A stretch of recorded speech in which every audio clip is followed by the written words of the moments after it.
तो नमस्कार दोस्तों, देखिए आज हम जानने वाले हैं यूपीएससी जो आईएएस आईपीएस आईएफएस का जो एग्जाम होता है यानी इंडियन सिविल सर्विस की प्रारंभिक सिलेबस, ठीक ना, प्रीलिम्स की जो सिलेबस है उसके बारे में हम जानने वाले हैं। देखिए प्रारंभिक परीक्षा पाठ्यक्रम, आइए जानते हैं। तो सबसे पहले मैं बता दूं कि इसमें 2 पेपर होते हैं, ठीक। तो आइए डिटेल में जानते हैं, वीडियो को थोड़ा पेशेंस बना के देखिएगा, आपको सारा कुछ समझ में आ जाइएगा। देखिए सबसे पहले बता दूं कि पेपर 2 होते हैं, ठीक। पहला पेपर और दूसरा पेपर। पहला पेपर 200 मार्क्स का होता है, दूसरा पेपर भी 200 मार्क्स का होता है। पहले पेपर का नाम है जीएस यानी जनरल स्टडी। पहले पेपर का नाम क्या है? जीएस, जनरल स्टडी, ठीक। दूसरे पेपर का नाम क्या है? पहला पेपर जनरल स्टडी, दूसरे पेपर का नाम है सी सेट, सी सेट यानी सिविल सर्विसेज एप्टीट्यूड टेस्ट, ठीक। देखिए यहाँ पे आपको दिखाया गया है सिविल सर्विसेज एप्टीट्यूड टेस्ट, ठीक। दूसरे पेपर का नाम है। अब जानते हैं, देखिए दोनों हो गए 200 मार्क्स के। देखिए पहले पेपर में जो होता है जनरल स्टडी के पेपर में 100 क्वेश्चन होते हैं, दूसरे पेपर में 80 क्वेश्चन होते हैं। पहले पेपर का जो प्रत्येक मार्क्स होता है 2 अंक का होता है और दूसरे का 2.5 मार्क्स का होता है, ठीक ना, यानी 2.5 अंक का। अब देख लिए, अब देखिए जो नेगेटिव मार्किंग होती है दोनों पेपर में, नेगेटिव मार्किंग होती है 3:1 का, यानी आप 3 क्वेश्चन गलत करते हैं तो आपका एक क्वेश्चन काट लिया जाएगा, एक सही उत्तर काट लिया जाएगा, ठीक। 3 गलत उत्तर करने पर आपका एक सही उत्तर काट लिया जाएगा। ये हो गई हमारी नेगेटिव मार्किंग। अब देखिए जो पहला पेपर है जनरल स्टडी का वही आपका जाता है मेंस में सिलेक्शन के लिए, ठीक। कटअप जो जाता है वो पहले पेपर से ही लगती है, यानी जनरल स्टडी के पेपर से ही आपको कटअप लगाई जाएगी। सेकंड पेपर केवल क्वालिफाइंग होता है, केवल उसमें आपको पास करना होता है। ये जो सेकंड पेपर है सी सेट का, ठीक ना, इसे केवल क्वालिफाइंग पेपर होता है, इसे केवल पास करना है। कितने नंबर लाना है? यानी आपको 33% लाना है। कितने नंबर? 33%।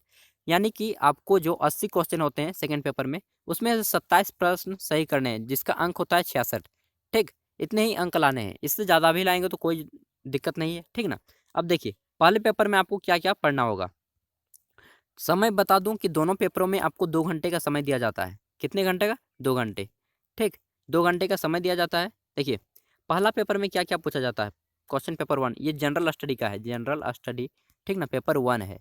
2 घंटे समय मिलते हैं, दोनों पेपर एक ही दिन में होते हैं, ठीक। देखिए पहले पेपर में क्या क्या पढ़ना होगा।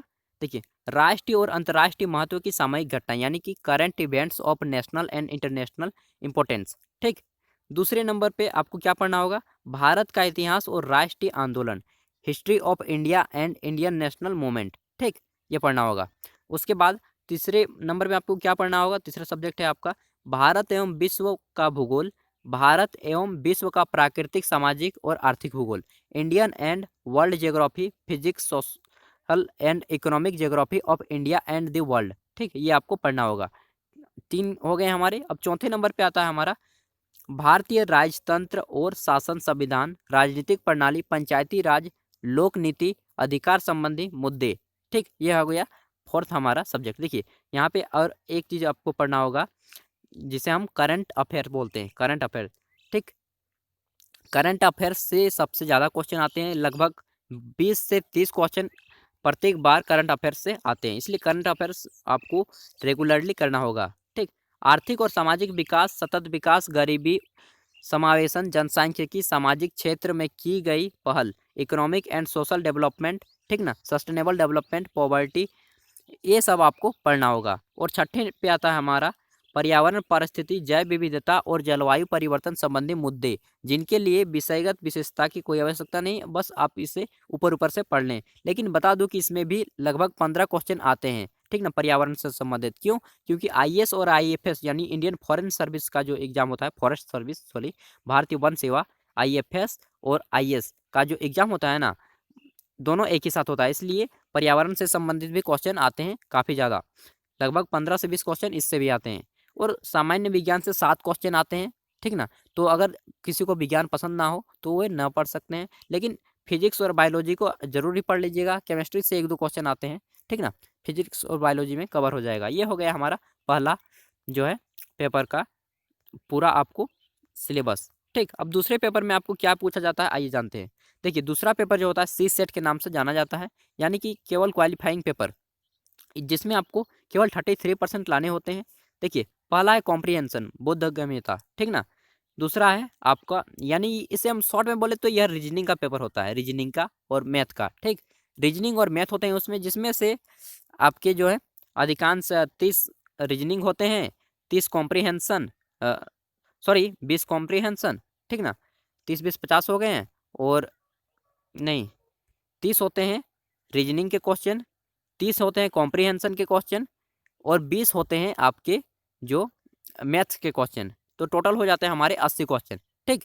इसमें आते हैं लगभग रीजनिंग ही इसे हम मान लें, और 10th लेवल की होती है, ये ज़्यादा हाई लेवल की नहीं होती है। देखिए, बोधगम्यता, संचार कौशल सहित अंतर वैसायिक कौशल, ठीक ना, सॉरी व्यक्तिक कौशल, ये हो गई हमारी दूसरी। आपको पढ़ना होगा तीसरा, क्या पढ़ना होगा, तार्किक कौशल एवं विश्लेषणात्मक क्षमता, लॉजिकल रीजनिंग, एनालिटिकल एबिलिटी, ठीक।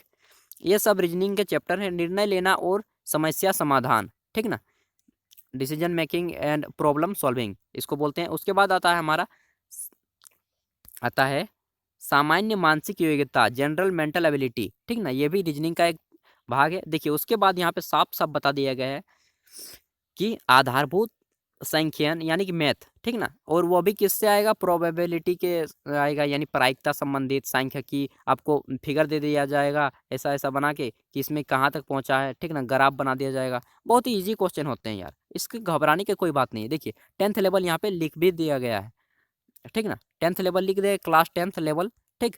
तो इससे कोई घबराए नहीं। ये हो गए हमारे सेकंड पेपर। अब देखिए, यहाँ पे बताया गया है कि प्रारंभिक परीक्षा में वस्तुनिष्ठ प्रकार के ऑब्जेक्टिव, यानी कि ऑब्जेक्टिव क्वेश्चन होते हैं, सभी आपके ऑब्जेक्टिव होंगे। 4 ऑप्शन दिए जाएंगे, उनमें से एक कोई चुनना होगा, ठीक, जिसे भी आप चुन सकते हैं। लेकिन हाँ, ये चीज़ याद रखिएगा कि यहाँ पे आप तुक्का भी लगाएंगे तो आपको कोई क्षति नहीं होगी। तो तुक्का लगाएं, लेकिन ध्यान से लगाएं, और केवल आपको पहले पेपर का कट ऑफ लगभग जाता है जनरल में 110 के करीब, ठीक ना, मैं आपको हाईएस्ट बता रहा हूँ 110, ओबीसी का लगभग 105, और एसटी एससी का 90 अगर रख लें, 90 और 80, ठीक ना, तो आप आ जाएंगे इसमें, ठीक। तो इस प्रकार अगर आप मान्यता बनाकर चलिए तो आप आराम से इस पेपर को क्वालिफाई कर सकते हैं और मेंस में जा सकते हैं। अगर वीडियो पसंद आए तो चैनल को सब्सक्राइब कीजिएगा, बेल आइकन को प्रेस कीजिएगा, और फिर मिलेंगे नेक्स्ट वीडियो के साथ। कोई ऐसा दोस्त हो जो इस एग्जाम की तैयारी कर रहा है तो प्लीज़ उसे शेयर कर दीजिएगा, या कंपटीशन एग्जाम की तैयारी कर रहा हो तो उसे प्लीज़ शेयर कर दीजिएगा। आपको पीडीएफ का लिंक भी मैं नीचे दे रहा हूँ डिस्क्रिप्शन में, आप वहाँ पे जाके डाउनलोड कर सकते हैं। धन्यवाद। पढ़िए और अपने हक के लिए लड़िए। धन्यवाद।